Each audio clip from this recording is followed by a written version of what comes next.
Hello and welcome to Lavneesh sir की class.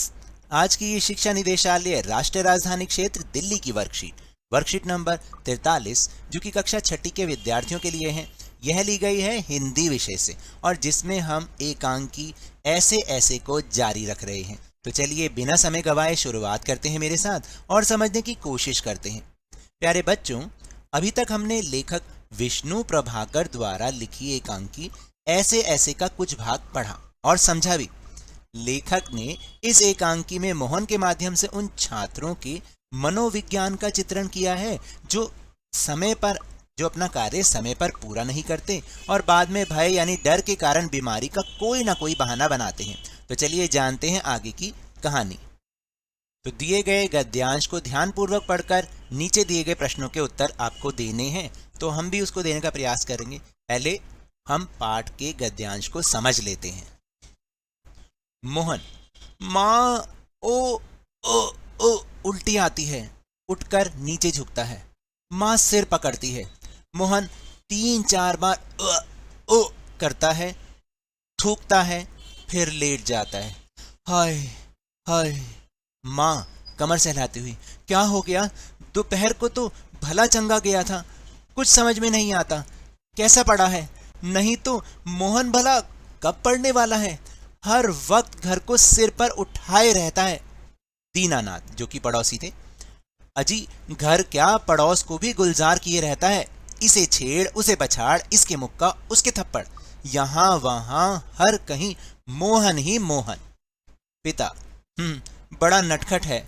माँ, पर अब तो बेचारा कैसे थक गया है, मुझे तो डर है कल स्कूल कैसे जाएगा। दीनानाथ, जी हाँ, कुछ बड़ी तकलीफ है तभी तो पड़ा है। मामूली तकलीफ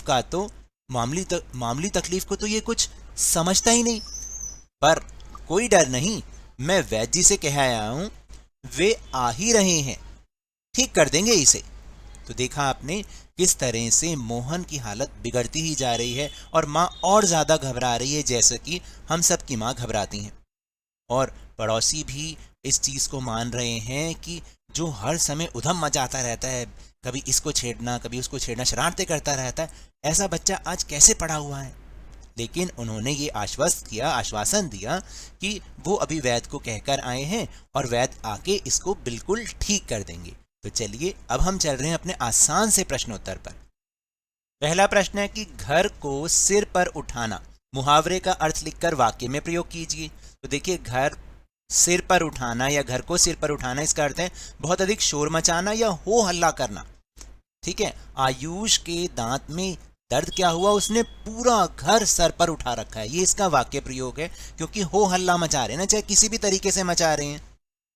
आप ये भी लिख सकते हैं कि जब रवि का भाई उसके घर आया तो उन्होंने पूरा घर सर पर उठा रखा था, ये भी लिख सकते हैं, क्योंकि शोर मचाना या बहुत अधिक हो हल्ला करना, चाहे वो किसी भी तरीके से करना है ना। तो प्रश्न नंबर 2, माँ मोहन का सिर कब और क्यों पकड़ती है। देखो, मोहन के उल्टी आने पर जब वह अपना सर नीचे की ओर झुकाता है तब माँ उसका सिर पकड़ती है, ऐसा ही हुआ था ना। फिर उसके बाद है, अजी घर क्या पड़ोस को भी गुलजार किए रहता है, किसने किसको कहा? दीनानाथ जी ने मोहन की माँ से कहा। फिर है प्रश्न नंबर 4, मोहन को बीमार देखकर किसे बुलाया गया? सही उत्तर चुनिए, डॉक्टर को, वैद्य को, ओझा को या किसी को नहीं। तो सही उत्तर है ख, वैद्य को। और उसके बाद है गतिविधि, किन्हीं 5 बीमारियों के नाम बताइए जिनसे आप कभी ना कभी पीड़ित हुए हों। तो देखो, मुझे तो जो लगता है वो मैंने लिखा, आपकी हो सकता है आपको कुछ और भी बीमारी से आप पीड़ित रहे हो तो आप वो भी लिख सकते हैं, उसमें कोई गलत बात नहीं है। जैसे खांसी, 2 बार लिख दिया, खांसी, जुकाम लिखना है यहाँ पर, ठीक है, आप यहाँ पे लिखोगे जुकाम। खांसी, जुकाम, सिर दर्द, दांत दर्द और बुखार, है ना, ये 5 बीमारियां तो मैंने लिख दी हैं जो आमतौर पर होती हैं, लेकिन आप कुछ और भी लिख सकते हैं। तो ये तो थी आज की वर्कशीट। अगर मेरे इस तरह समझाने से अब आपको समझ में आने लगा है तो इस चैनल और वीडियो को लाइक कीजिए, शेयर कीजिए, और अगर आप नए हैं ना तो सब्सक्राइब भी कर लीजिए। और टेलीग्राम ऐप पर हमारा चैनल लवनीश सर की क्लास, उसको ज्वाइन करना ना भूलें, जिसको ज्वाइन करने का लिंक आपको इसी वीडियो के डिस्क्रिप्शन बॉक्स में मिल जाएगा। लेकिन ये भी याद रखें, घर से बाहर निकलते समय मास्क जरूर लगाएं, स्कूल जाते समय मास्क जरूर लगाएं और नियमित रूप से अपने हाथों को साबुन और पानी से धोते रहें। और जब भी आपकी बारी आए, कोरोना का टीकाकरण जरूर करवाएं, क्योंकि कोरोना को हराना है और जिंदगी को एक बार फिर से सुहाना बनाना है। इसी उम्मीद के साथ बहुत बहुत धन्यवाद।